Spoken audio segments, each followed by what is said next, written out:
bu xüsusi təyinatda da iştirak edir. Bunun heç bir günahı yoxdur. 29 yaşı var. O birisidir, bu birisidir. Heç nə eləyəmirəm. Əlimdən heç nə gəlmir. Demək istəyirəm ki, anama ağlayıb eləmir, kövrəlib eləmir. Mən haqq yolundayım, düzdür. Narahat olma.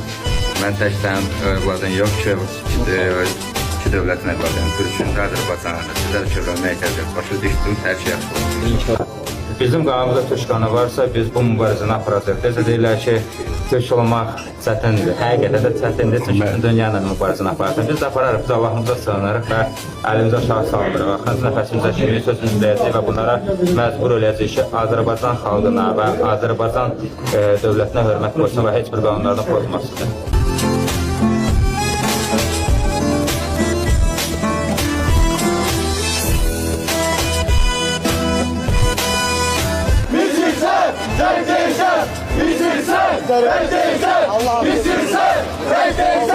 Ben istəyirəm ki, mən oğlumu düzgün